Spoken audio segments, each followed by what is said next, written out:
Սոսիալ հեռուստատեսության եթերում լուրը լրատվական ծրագիրն է, բարև ձեզ։ Գառնանային վարարումների ժամանակ կանխարգելիչ միջոցառումներ ձեռնարկելու նպատակով ուսումնասիրվել են հանրապետության բոլոր ջրային ավազանների, գետերի, վտակների, հեղեղատարների և սելավատարների վիճակը։ Ջերմաստիճանը կտրուկ բարձրացել է և Սյունիքի մարզային փրկարարական վարչությունը բնակչության պաշտպանությունը արդյունավետ կազմակերպելու համար հաշվի առել բոլոր հանգամանքները, մասնավորապես Որոտան, Ողջի և Մեղրի գետերի հիմնական վտանգ ներկայացնող հատվածները պետք է մաքրվեն։ Սովորաբար տարվա ժամանակահատվածում մեծանում է հեղեղումների վտանգը, ձնհալի պատճառով սկսվող գառնանային վարարումները հաճախ անդառնալի հետևանքներ են թողնում։ Հաշվի առնելով, որ այս տարվա ձմեռը աչքի է ընկել տեղումների քանակով, լեռնային գոտիներում մեծ քանակության ձյան շերտերը դեռ պահպանվում են։ Դրանք սեզոնային բնույթ են կրում և կրկնվում են։ Նրանց գործոնները հիմնականում այն է, որ ձմռան ամբողջ ընթացքում մեծ քանակությամբ ձյան ծածկույթ է լինում լեռնային շրջաններում, ջերմաստիճանի բարձրացման զուգընթաց և տեղումների ժամանակ գետերի ելքերը մեծանում են։ Աղբավայրերի վերածված սելավատարները, ձորակները, գետերի հունները գարնանը իրենց մասին հիշեցնում են։ Ձնհալի հետևանքով ընդարձակվող հունները հաճախ հենց աղբի պատճառով են ափերից դուրս գալիս։ Հոսող ջուրը որպես կանոն շեղվում է իր բնական ընթացքից միայն այն դեպքում, երբ խոչընդոտների է հանդիպում, ասում է մարզային փրկարարական վարչության պետ Արթուր Հարությունյանը։ Գետերի ջրերի ելքերը մեծացել են, բայց վարարումներ դեռ չկա։ Դեռ վնասներ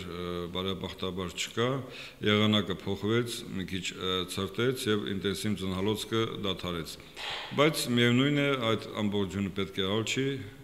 պետք է այդ աշխատանքները կատարվի։ Մարզի բոլոր տարածաշրջաններում հանձնաժողովներ են ստեղծվել, որոնք ուսումնասիրել են գետերի հունների ու հեղեղատարների վիճակը։ Ժամանակին դրանց մի մասը սխալ են կառուցել և իրենց նպատակին չեն ծառայում։ Սանիտարական վիճակի մասին խոսելն ավելորդ է։ Բնակչության պաշտպանությունը արդյունավետ կազմակերպելու համար մարզային վարչությունը հաշվի առել բոլոր հանգամանքները, մատնանշել են հիմնական վտանգ ներկայացնող գետերի, Որոտանի, Ողջի և Մեղրի առավել վտանգավոր հատվածները, ըստ այդմ էլ պլանավորել իրականացվելիք աշխատանքները։ Հիմնականում իշխանություններից պահանջում է կազմակերպել սանիտարական մաքրում գետերի հուների, սելավատարների, ձորերի, ձմեռվա կուտակված աղբից, շինարարական և կենցաղային, ինչպես նաև հողմահարված ապարներից։ Դա մեծ ֆինանսական ներդրումներ չի պահանջում։ Մարզկենտրոնի սելավատարները տարիների ընթացքում չմաքրվելու հետևանքով կարելի է ասել չեն գործում, հաճախ օրդառատ անձրևների ժամանակ խցանումներ են ստեղծվում։ Կապանի սելավատարները առանցնել շատ քիչ են, նախատեսված և կառուցված, պետք է շատ լինեն, եղածնել մեծ մասամբ լցված են բերուկներով, ավազով նախորդ սելավների ժամանակ, նրանք պետք է մաքրվի, պետք է ֆինանսական ներդրումներ արվի և մաքրվի։ Հնարավոր գառնանային վարարումների և սելավների ռիսկերից բնակավայրերը, տնտեսական արժեք ներկայացնող տարածքները, գյուղատնտեսական հողատարածքներն ու բնակչության գույքը պաշտպանելու նպատակով անհրաժեշտ կանխարգելիչ միջոցառումներից բացի նաև բնակչությունը պետք է իրազեկված լինի։ Լեռնային շրջաններում հեղեղումների վտանգը կպահպանվի մինչև մայիս։ Կապանում 254 բազմաբնակարան շենք կա, որից 130-ի տանիքները հիմնականում նորոգված են։ Այս տարի միայն թվով 6 տանիքներ կծածկվեն ցինկապատ թիթեղով։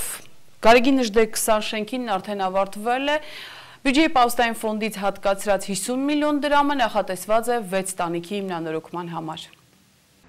2013 թվականի փետրվարի 7-ի որոշմամբ կառավարության պահոստային ֆոնդից 530 միլիոն դրամ է հատկացվել, որից 50 միլիոնը Սյունիքի մարզպետի որոշմամբ նախատեսվում է տրամադրել Կապանի թվով 6 բազմաբնակարան շենքերի տանիքների նորոգման համար։ Նախագծանախահաշվային փաստաթղթերը արդեն պատրաստ են։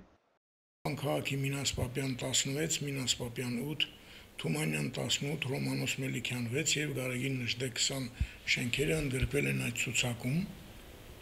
և կազմել են նշածը շենքերի նախագծանախահաշվային փաստաթղթերը, որոնցով պետք է իրականացվի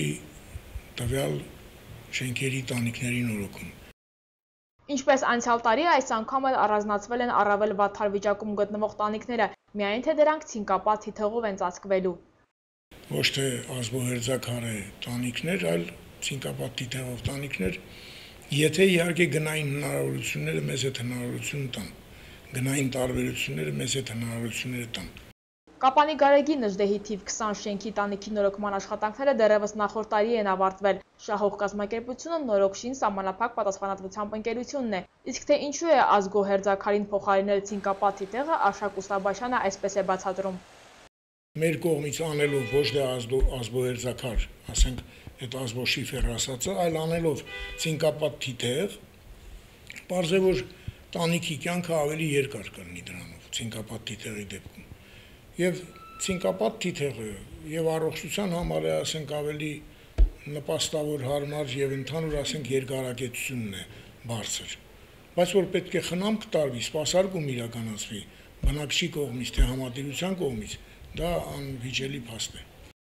Կապանում թվով 254 բազմաբնակարան շենք կա, 130-ի տանիքները նորոգվել են, որոշները ամբողջությամբ մի քանիսն էլ մասնակի, իսկ նախորդ տարվա համեմատ նորոգման ենթակա տանիքների թիվը պակասեցվել է։ Այս անգամ ավելի շատ ուշադրություն է դարձվել ոչ թե քանակի, այլ որակի վրա, ասում է քաղաքաշինության վարչության պետը։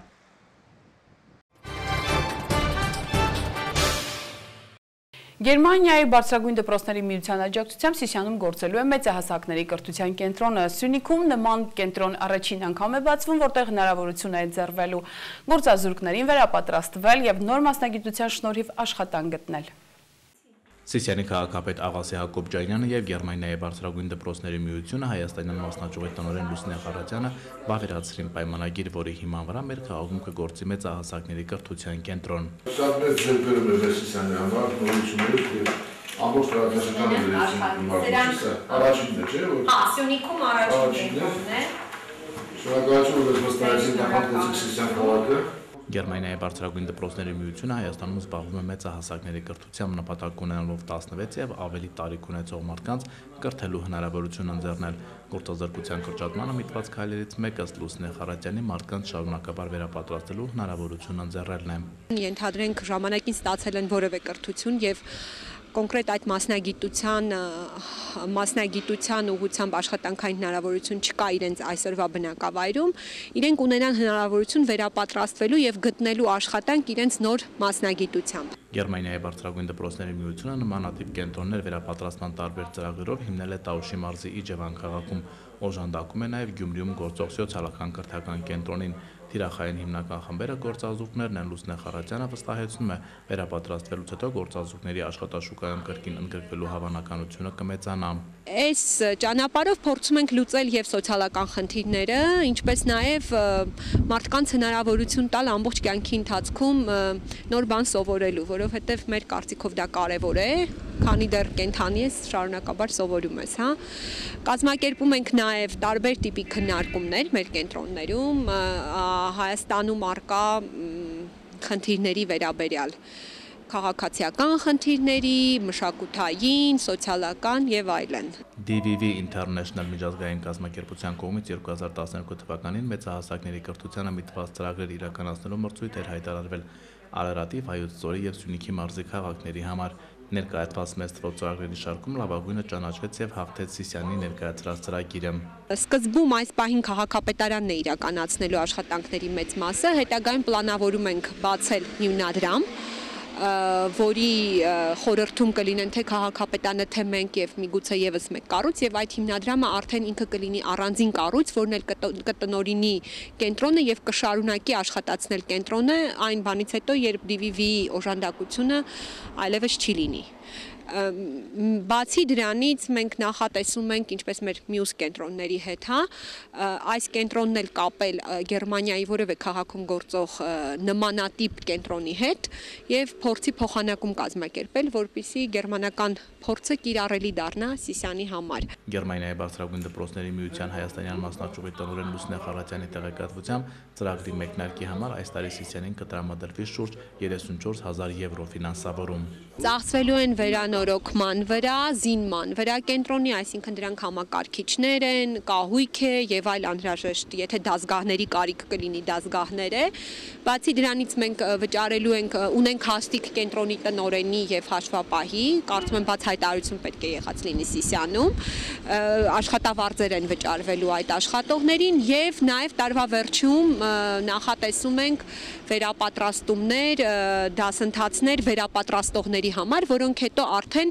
իրենք դասընթացներ կանցկացնեն տեղում, այո, գործազուրկների եւ այլոց բոլոր ցանկացողների համար։ Մեծահասակների կրթության ծրագիրն իրականացնելու համար քաղաքապետարանը DVV International կազմակերպությանը 20 տարի ժամանակով տարածք է տրամադրել Աղվան Մինասյանի անվան մանկապատանեկան ստեղծագործական կենտրոնի առաջին հարկից։ Սիսիանի քաղաքապետի տեղակալ Կարեն Հովհաննեսյանի տեղեկատվությամբ հաշվի առնելով շուկայի պահանջները տեղում կպատրաստեն ժամանակակից պահանջներին համահունչ մասնագետներ։ Մեծահասակները հնարավորություն կունենան ուսումնասիրելու լեզուներ, որոնց սովորելու համար Սիսիանում գրեթե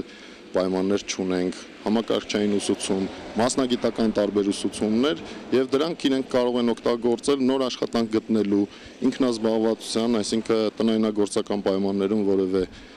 գործունեություն ծավալելու եւ ինչու՞ չէ սեփական բիզնեսը սկսելու համար։ Ծրագրի մեկնարկը տրված է, առաջիկայում սպասում են նորոգման, կահավորման եւ վերապատրաստման աշխատանքները։ Միջազգային կազմակերպությունների աջակցությամբ Գրիշա Մարգարյանի տիկնիկային թատրոնն արդեն 3 սենյականոց վարձու բնակարանում է փորձեր անում նոր տիկնիկներ են ձեռք բերել, տեխնիկական միջոցների խնդիր այլևս չունեն։ 10 օր հետո առաջնախաղով հանդես են գալու, այս անգամ ներկայացնելու են Եվգենի Շվարցի «Սպանել վիշապին» պիեսը։ Առաջին անգամ է, որ այս պիեսը ներկայացվում է տիկնիկներով։ Գրիշա Մարգարյանի տիկնիկ մանկական թատրոնը հավանաբար 10 օրից Կապանի թիվ 6 դպրոցի դահլիճում հանդես է գալու առաջնախաղով։ Առաջին անգամ է, որ այս ստեղծագործությունը բեմադրվում է տիկնիկներով, ասում է Գրիշան, ուղղակի պիեսն այնքան համահունչ էր այս ժամանակահատվածին, որ որոշեցինք փորձել։ Եվգենի Շվարց վիշապը ներկայացումը ծավալը շատ մեծ է, 77 էջ։ Երեխաները չեն կարել այդքան նայեն, որոշել ենք երկու մասից։ Առաջին մասը կոչվել է վիշապը, երկրորդը սպանել վիշապին։ Թատերախմբի 10 անդամներից 6-ը հատուկ կարիքավոր են, բոլորն էլ անցել են սոցիալնախարարության հետ համատեղ կազմակերպված տիկնիկավարության դասընթացները։ Ներկայացումը մոտ 1 ժամ է տևում ու բնականաբար հնարավոր չէր կենդանի ձայնով բեմ դուրս գալ ու այնպես անել, որ վերջին շարքերում նստածներն ընկալեն ասելիքը։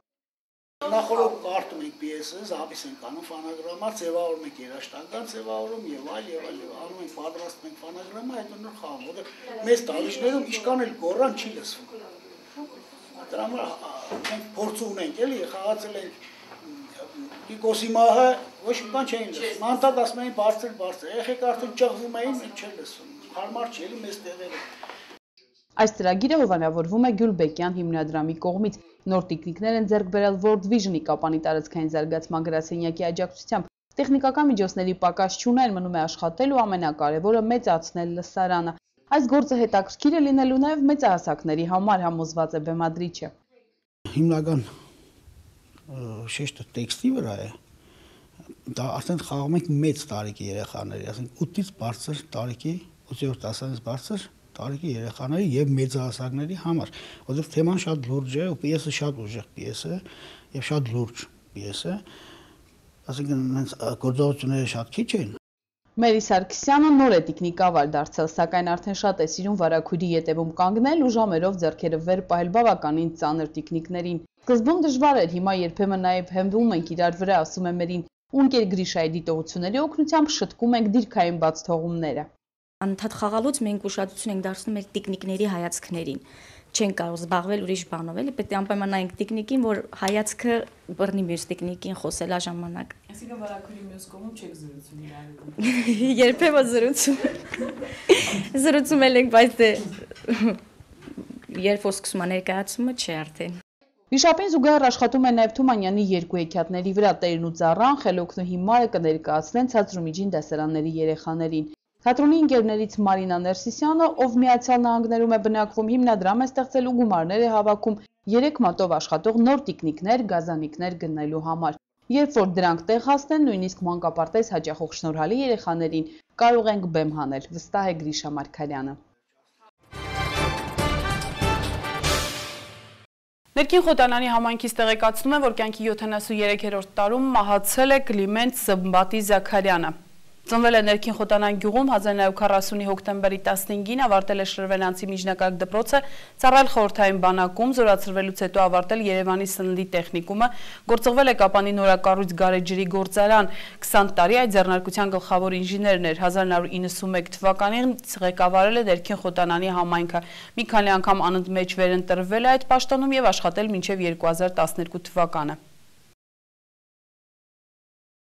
Օրվա լուրերին այսքանն է, ես ձեզ հրաժեշտ եմ տալիս, մինչ նոր հանդիպում։